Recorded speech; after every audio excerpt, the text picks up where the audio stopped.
I need to start this video by stating that, for the record, this is just my opinion based on my own personal research.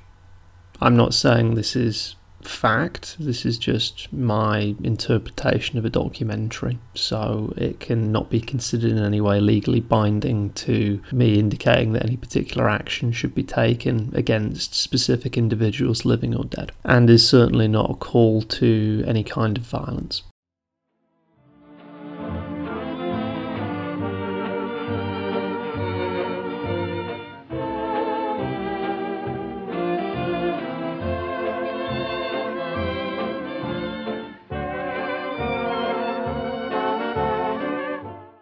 So I was surfing on Netflix the other night and I came across this TV series Unsolved Mysteries and watched the episode about the strange death of Rey Rivera. It was a Hispanic American male found dead in a conference room of a hotel, Belvedere Hotel in Baltimore, many years back. If you haven't watched the show, I'd recommend it. It's good viewing, and I'll assume going forward that you know the details of the case. So after watching it, I thought about the matter, I slept on it, and to me it was fairly logical what happened because of the clues that were left by the killers. And I was surprised at how, when I went online, people didn't really seem to have put it together, or at least didn't interpret the information the way I did. So I thought I'd give my 2 cents on this. So for me, the main way you unpick what happened to Rey and how he was murdered was through the clue of the glasses and phone being found on the hotel roof undamaged. And if we starting at that data point, we can then basically unfurl everything. But I'll put this in order of key information. So first off, the way that Rey ends up being in Baltimore is working for this financial company, Porter Stansbury, which has just been, in the previous year or so, it's been fined $1.5 million by the SEC for fraud, giving fraudulent stock tips. Rey is not super successful financially, and if Googling around about him, he's supposed to have been in debt a fair bit, what with a wedding and everything. His friend, Frank Porter Stansbury, agrees to have him come over and work for him as a writer on this newsletter, the Rebound Report, giving stock tips. And in the documentary they talk about him being hired to clean up Porter's reputation. So all of this to me just comes across as Porter's good at making money but is basically dodgy, and Rey's going to Baltimore to make some cash. So he's getting in bed with some dodgy people, and we know they're dodgy because of how the company's been operating and the fraud charge. So it seems unlikely that Rey will be hired, but this is apparently what happened.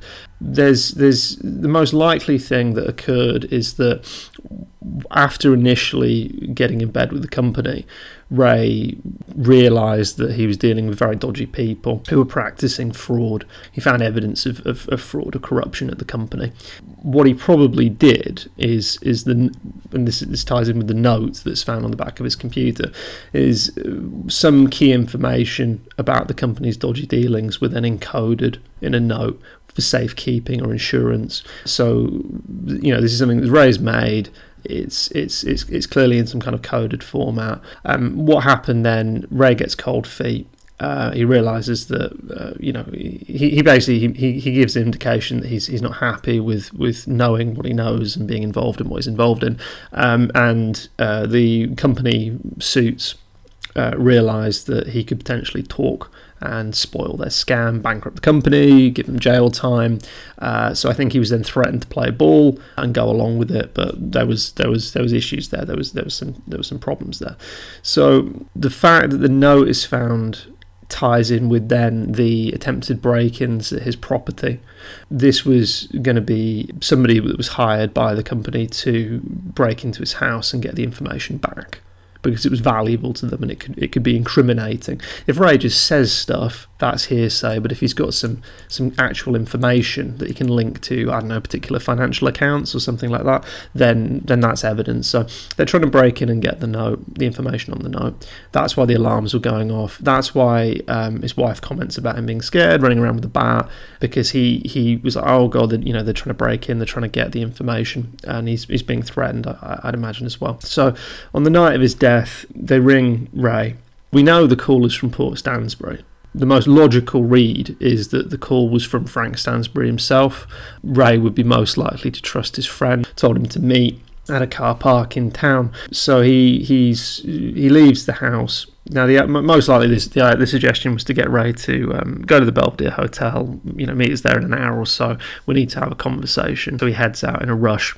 It's unplanned. He's wearing flip-flops. He wasn't expecting to go somewhere. He wasn't expecting a business meeting or something. So he rushes out of the house and he gets to the outdoor car park next to the Belvedere. Rey's vehicle ticket means that we know it was there that evening, not moved by morning. There's no witnesses or CCTV at the hotel showing him enter the hotel or walking around in it. I think that Rey thought he would be having a conversation at the hotel.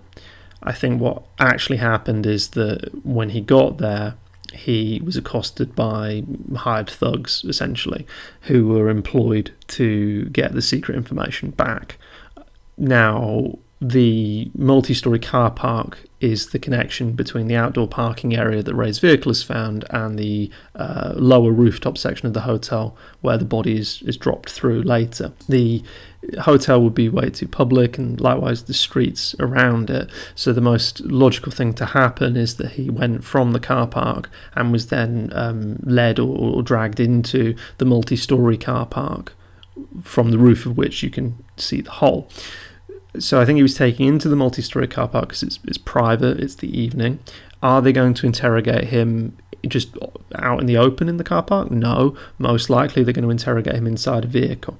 So I would deduce that it was 2 or 3 men with a transport vehicle, large van, utility vehicle, something like that. They were locals to Baltimore, and they were basically criminals who were hired to interrogate him, to beat him for information. So I think he gets there. I think he gets jumped. He gets taken into the car park. He gets put in the back of like a large van or something, and then they interrogate him. Now, why 2 or 3 men? Well, you'd have at least 2 men to guarantee you can overpower or grab him. Possibly a third as a lookout or driver. Whilst they're beating him up in the back of the van, the third one can be standing outside smoking a cigarette or sat in the driver's seat, keeping an eye out for any witnesses or problems. A vehicle you can soundproof. It's also mobile. It's private, so that's where the interrogation would most likely occur.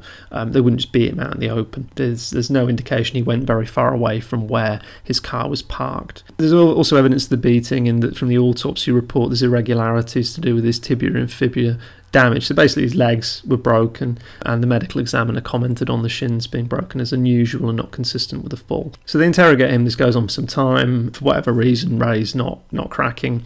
They're not getting anywhere, but they're not going to get paid without results, so they escalate with the beating and the violence. They break his legs, for example. And I think what happened next is he died probably unexpectedly.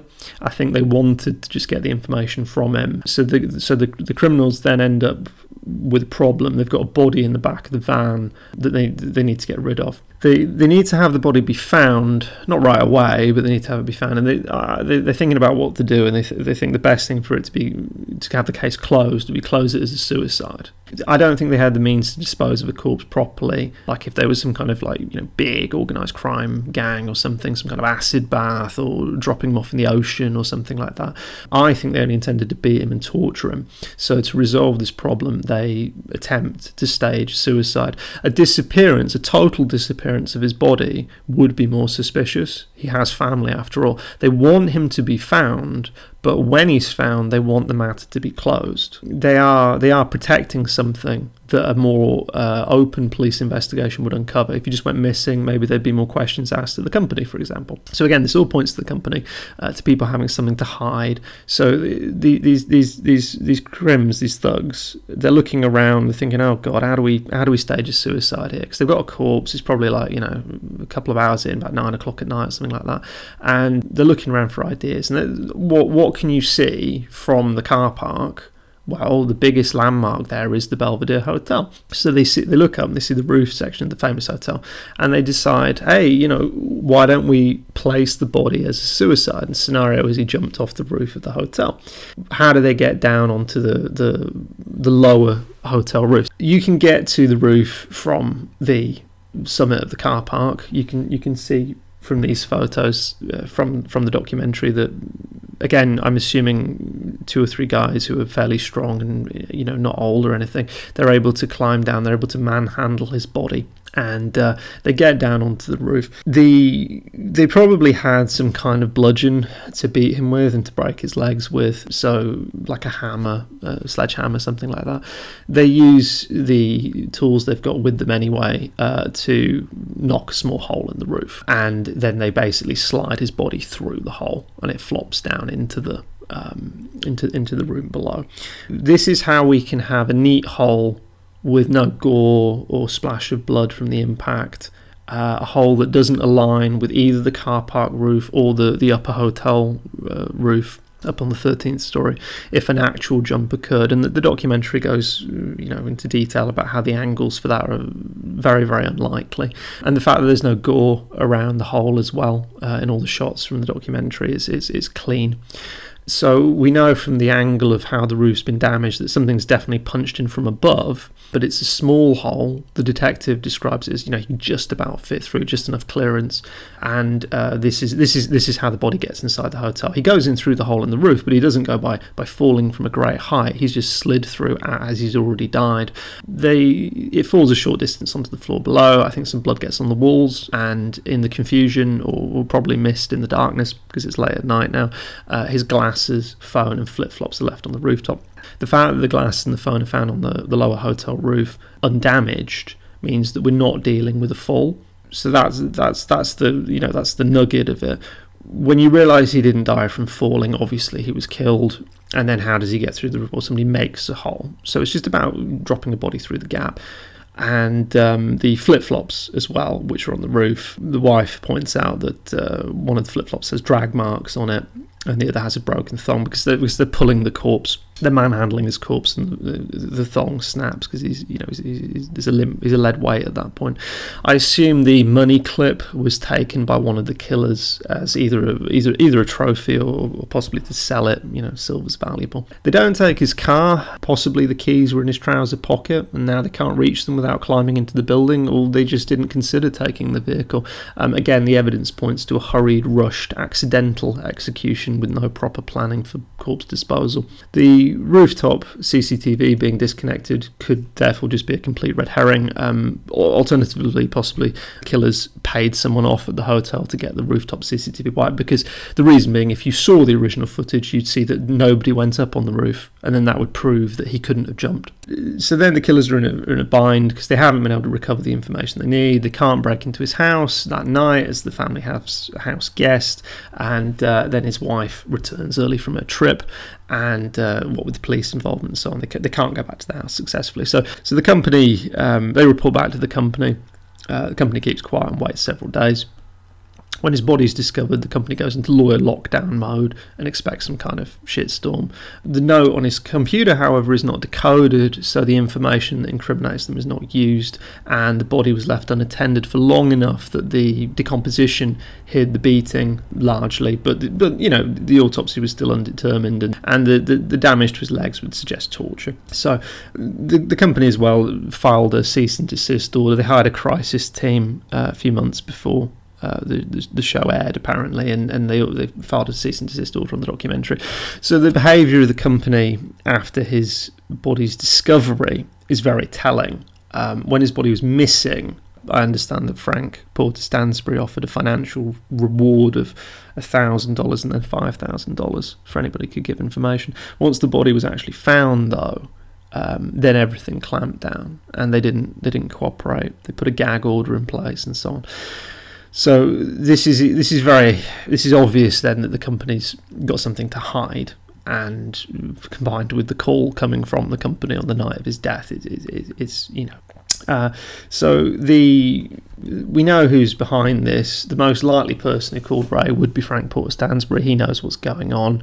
The motive would be to prevent an information leak that would undermine his business and or lead to jail time.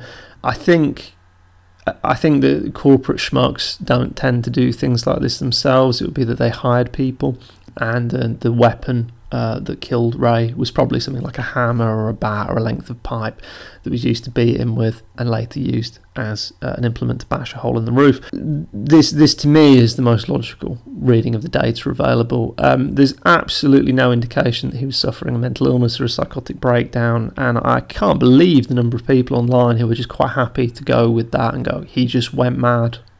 That to me beggars belief, but there you go. The police were obviously, with the exception of the detective they speak to in the documentary, he seems like a very affable guy who realises that something's going on.